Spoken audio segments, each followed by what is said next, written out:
¿Te imaginas estar en un mundo futurista donde puedes implantarte mejoras prostéticas en brazos, piernas o cualquier otra parte del cuerpo? O también poder sumergirte en la realidad virtual reviviendo la experiencia de otros. Pues no imagines tanto, porque otros ya lo han hecho, pero en Cyberpunk no solo puedes hacer estas cosas, sino que nos transmite de una manera crudamente gráfica los sinsabores de este ideal del transhumanismo, que para bien o para mal ese es el camino que en nuestra era tomamos. Así que siéntate y prepárate unas palomitas, porque hablaremos de esto y otros temas más sobre Cyberpunk Edge Runners. Pero antes de seguir te advierto sobre posibles spoilers en caso de que no hayas visto aún la serie, y si aún así aceptas el riesgo, pues entonces comencemos. Tal como dijimos, este anime fue estrenado en la plataforma de Netflix, por allá en los septiembres del 2022, siendo una precuela del videojuego con casi el mismo título, Cyberpunk 2077, donde las historias de una y otra se desarrollan en esa Night City que llegó a ser tanto el cielo como el infierno de muchos en ese futuro.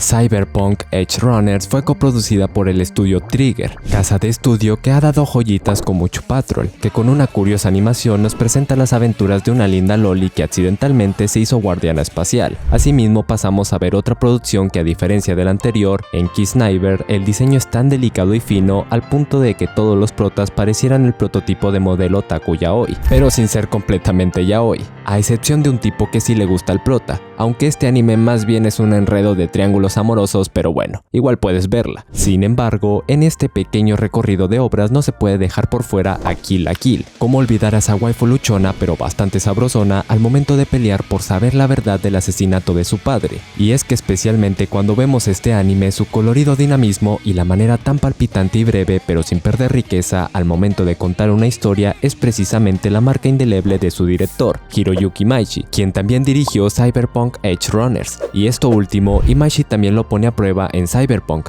dando un excelente resultado, además de sumar un ligero gore que de vez en cuando hace falta cuando te aburres de ver tantos clichés en el anime. Así que en esta serie, solo en cuestión de minutos, se nos presenta un contexto en el cual aparece nuestro prota, David Martínez, y que con un par de pinceladas de interacciones entre este personaje con otros, se va hilando conflictos que desencadenará en el desmenuzamiento de las diferentes facetas de cada uno de los personajes que se nos muestra. Pues sí, señoras y señores, esa es la maestría de Imaishi, siendo este tipo que me gustaría encontrarme en una fiesta y que en pocas palabras me cuente una anécdota que haga alucinar. Pero bueno, ahora bien, sigamos. ¿De qué trata?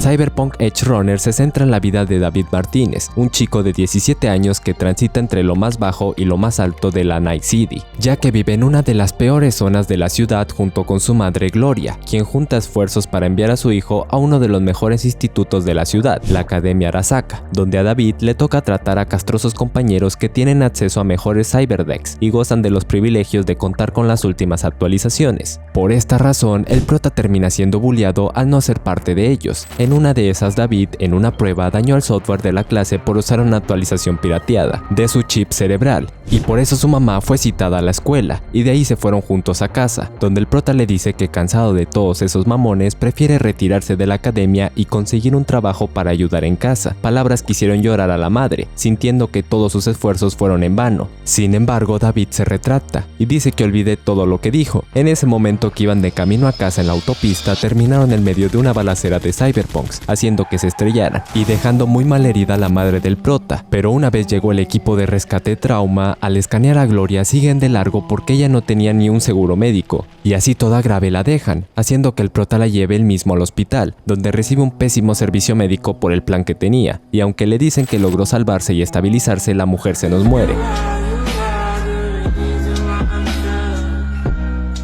Y en eso el prota huérfano busca las cosas de su madre para ver qué vender y sobrevivir así un poco más, logrando así conseguir un cyberdeck de grado militar averiado, siendo un Sandevistan Quianti, que usó James Norris, un ex militar que cayó abatido por una ciberpsicosis, y cuando Gloria se encargó de recoger este cuerpo, intentaría vender este artefacto que tenía la capacidad de aumentar la velocidad y el daño que hacía su portador. De esta manera nuestro prota, sin poder vender a buen precio este raro producto, decide instalárselo, llegando a tener tener un alto grado de resistencia al Sandevista, al punto de mantener la cordura al usarlo varias veces sin ningún inmunosupresor. Es así que nuestro prota, con estas mejoras instaladas, lo primero que hace es partirle su madre al tipo que lo bulleaba en la escuela, demostrándole que ahora él tenía la mejor de las mejoras. Y desde la academia, David sigue su camino en las calles tratando de conseguir dinero de cualquier modo. En eso, viajando durante el metro, se topa con una carterista de chips, Lucy, a quien logra atrapar y así de una conoce a quien será su mejor waifu, con quien al principio trabajaría en el mismo asunto, pero el prota resultó traicionado, ya que en Night City no debes confiar en nadie, pero además la chica trabaja para Mine, el jefe de una banda de cyberpunks, quien le había comprado el Sandevista a Gloria, pero por su accidente nunca pudo entregárselo, y así Mine, enterándose que el chico era hijo de Gloria, le da una oportunidad para ponerlo a prueba y ser un miembro más del equipo. Y así comienza el descenso de nuestro prota por el camino de los cyberpunks, donde te forjas un nombre por la forma en la que mueres, más que por la forma en la que viviste. En este camino vamos conociendo el resto de personas que pasaron a ser la nueva familia de David en estas calles de Night City, quienes día a día luchan por sobrevivir en esta selva tecnocrática donde predominan las luchas de grandes corporaciones. Hey, pero antes de seguir, si te está gustando el video, no te olvides suscribirte y dejar tu me gusta, al igual que tu hermoso comentario pidiéndome que revise algún otro anime o simplemente dando tu crítica al video, obvio para mejorar el contenido, así que no te interrumpo más y seguimos. ¿Por qué deberías de verlo? Y aquí más que decirte la razón o sin razón por la cual deberías ver esta serie, me gustaría cambiar de perspectiva, ya que hay veces en las que algunos de estos animes me dejan pensando, y me parece que Cyberpunk Edgerunners deja mucho en qué pensar, y es que a partir de esas ideas que subliminalmente se transmiten donde haremos un par de comentarios, lo primero que podríamos decir es que tal como dice su nombre, al punto que parece redundante, este anime es parte de ese género narrativo denominado cyberpunk, donde se ubican películas como Blade Runner u otros animes como Ghost in the Shell y la memorable Akira, y todas estas historias se caracterizan por imaginar ese mundo futurista en el que abiertamente, y otras veces no tanto, critican el estado presente de las cosas y su potencial degeneración con el desarrollo tecnológico.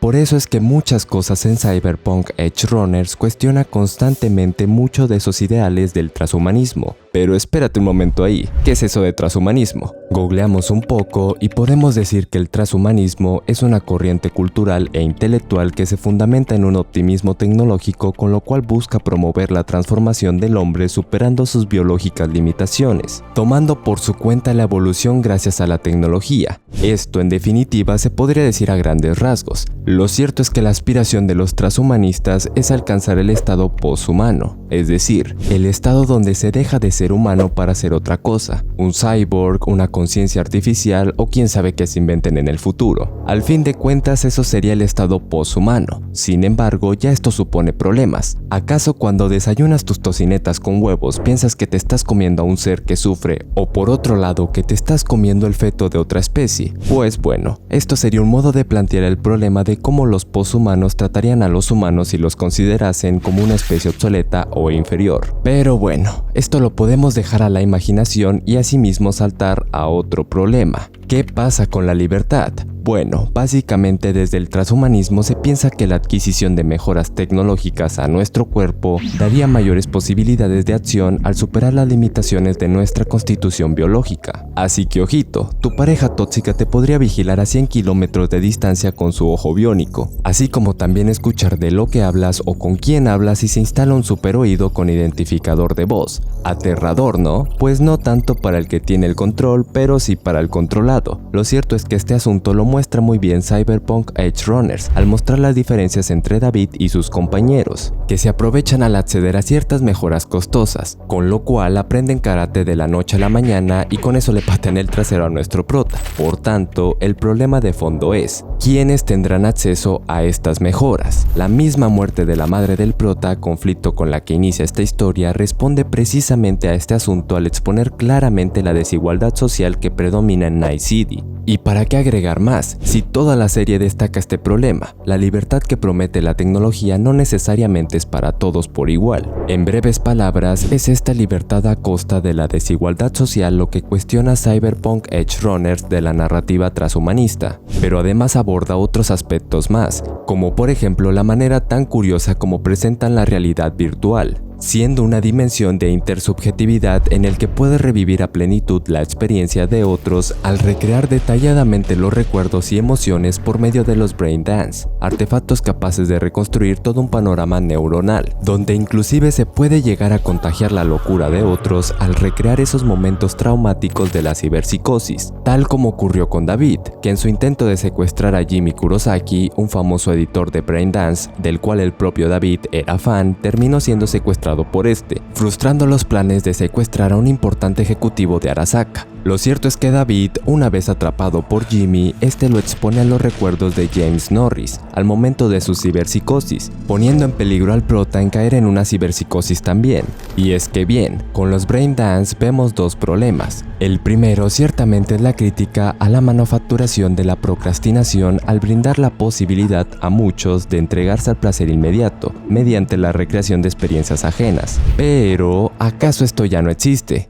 Bueno, un smartphone es la máquina perfecta de distracción en la que he perdido mucho tiempo de mi vida stalkeando a gente en Facebook o Instagram, mirando bailes en TikTok o simplemente perdiendo el tiempo. Pero al final del día, este tipo de cosas, más que juzgarlas, también termina siendo una respuesta de escape para mirar a otro lado que no sea esa cruda realidad de las calles de Night City, o el de nuestras vidas en este caso. Lo cierto es que en menor medida este problema está presente en nosotros, y Cyberpunk precisamente toca este tema en relación a la identidad. En la inmediatez de lo digital, nuestra identidad se hace líquida. Algo así diría el filósofo Zygmunt Bauman. Claro, si quisiéramos imitar sabias palabras de uno de estos críticos de la modernidad, pero como soy chavo todavía, lo que me limitaría a comentar sobre este tema es que en Cyberpunk la ciberpsicosis constantemente pone a prueba la cordura de nuestros protas. Su hibridación con la tecnología ha puesto al límite su imagen de sí mismo, ha puesto en tela de juicio su humanidad, y es que vemos a David como con cada mejora poco a poco su identidad se va diluyendo,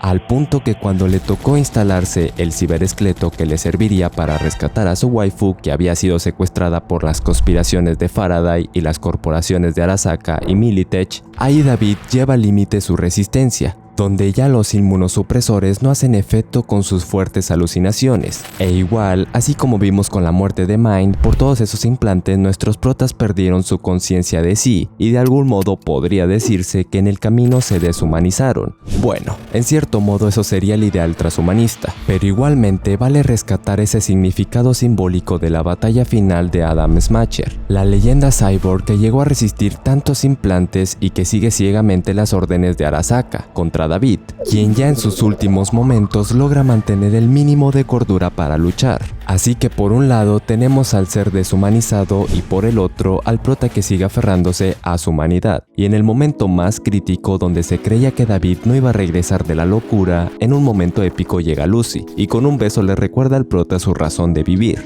el cual era hacer cumplir el sueño de su waifu, y de esta manera David entrega su vida como humano. Y es que tal como creía el psicoanalista Sigmund Freud, así como en la cultura predominan dos fuerzas poderosas, una fuerza destructiva que es el Thanatos y otra fuerza creadora y que conecta que es el Eros, el amor pues. Esas fuerzas están presentes en nuestra condición humana y fue precisamente esta fuerza del Eros lo que al final terminó salvando la humanidad de David. Así que bueno, sin agüitarse por la muerte de nuestro prota para nada princeso, con un desarrollo de personaje, así como también de presentarnos personajes tan carismáticos como Rebecca, y por el mensaje de fondo de Cyberpunk Edge Runners, te puede dejar pensando un rato. Por esta razón invito a mirar este increíble anime, y si te animas también juégalo en PC. Así que sin nada más que decir, espero que les haya gustado esta pequeña modificación del formato, que de igual manera siempre nos deja algo nuevo al indagar más profundo en nuestros animes o series favoritas. Así que sin nada más que decir, nos vemos en un próximo video.